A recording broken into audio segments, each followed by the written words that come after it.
Crux sacra sit mihi lux, non draco sit mihi dux, vare retro satana, numquam suare mihi vana, sunt mala quelibas, ipse venena bibas. Crux sacra sit mihi lux, non draco sit mihi dux, vare retro satana, numquam suare mihi vana, sunt mala quelibas, ipse venena. Bueno, hermano, te invito a que hagamos esta oración.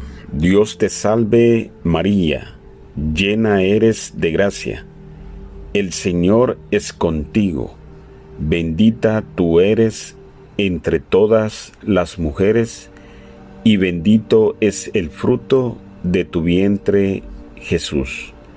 Santa María, Madre de Dios, ruega por nosotros, pecadores, ahora y en la hora de nuestra muerte. Amén. En nombre del Padre, del Hijo, del Espíritu Santo. Amén. Bueno, hermanos y amigos, estamos con otro tema más. Los reinados papales van a caer, y el último que podía ir con la iglesia en crecimiento era Benedicto XVI. Desde ahí hacia adelante la iglesia va hacia abajo en términos de los gobiernos papales. Pueden haber más papas, claro, pero van a ir cayendo. La Virgen María dijo en Garabandal, España, en 1961 a 1962 solamente quedan 3 papas. El último de ellos es Benedicto XVI. Después la Virgen María dijo en Peñablanca, terminados los reinados papales, la iglesia caerá.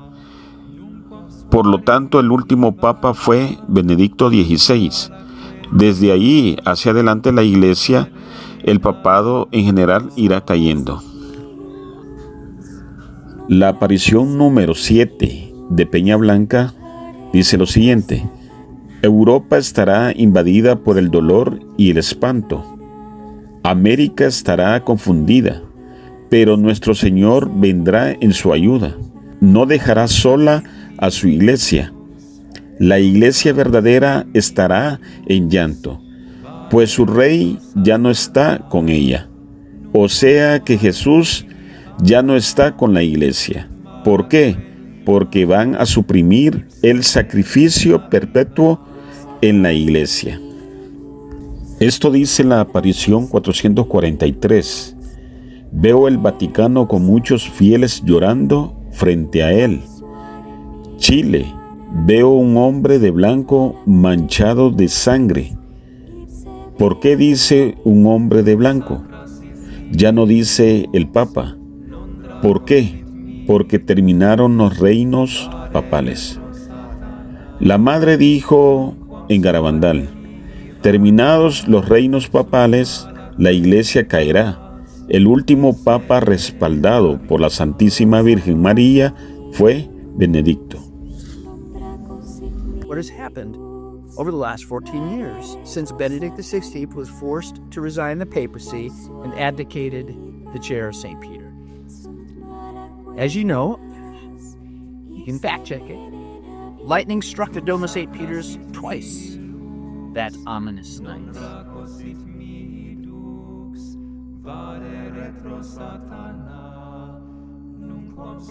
I thought it was only one, which I thought was bad enough. I thought, is God trying to tell us something? Could that be merely an accident? I'm looking at the picture, a picture's worth 1,000 words, and I'm thinking, oh God, if this is you, what are you telling us? Well, then it comes out, it happened twice.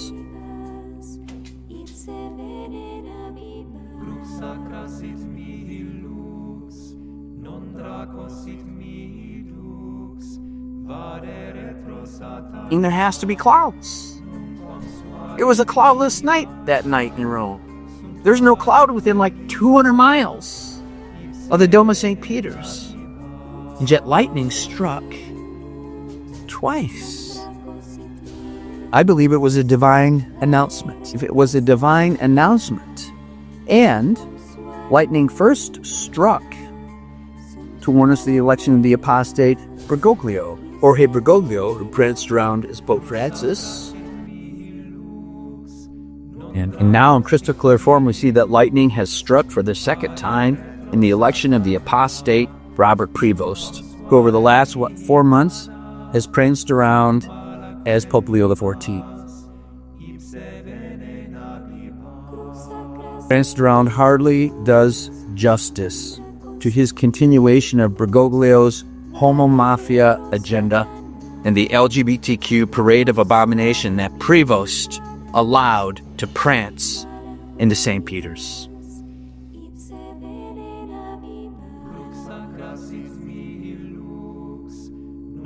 Here is Robert Prevost pretending to be Pope of the Catholic Church.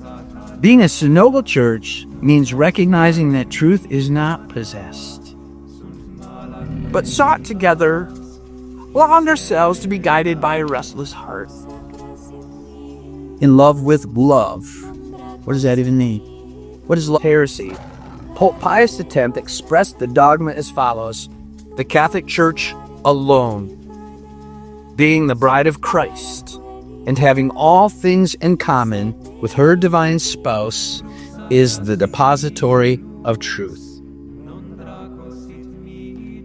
Then what Robert Prevost said is absolute public apostasy, and 4 doctors of the church say he has been excommunicated and that he has relinquished and forfeited any claim to be Pope of the Catholic Church, period.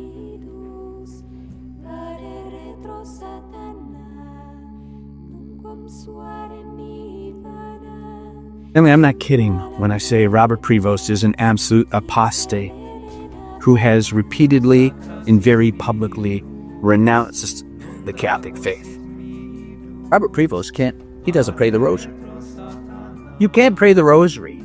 Honestly pray the rosary. Honestly believe in the mysteries that it sets forth in Jesus Christ, Lord, King of the universe. You can't possibly pray that holy rosary and spout off the utter and complete nonsense that he and Bergoglio have been spouting off for the last 15 years.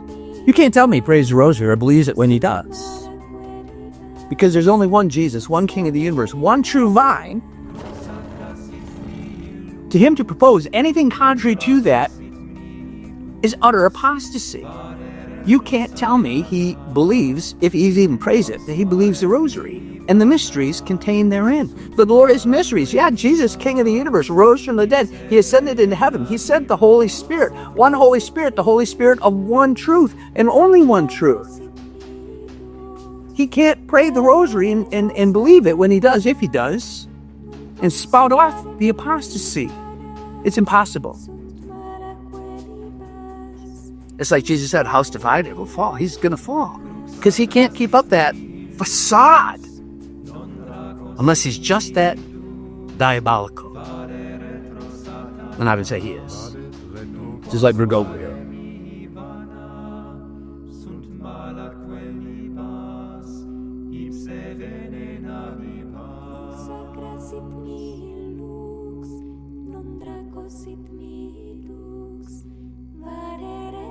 The flame of devotion.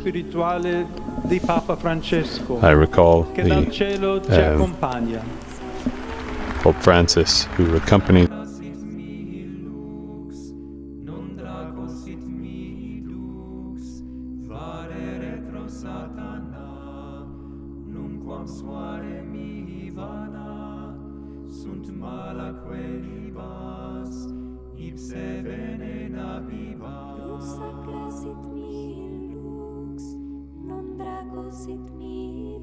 No te olvides de suscribirte a nuestro canal.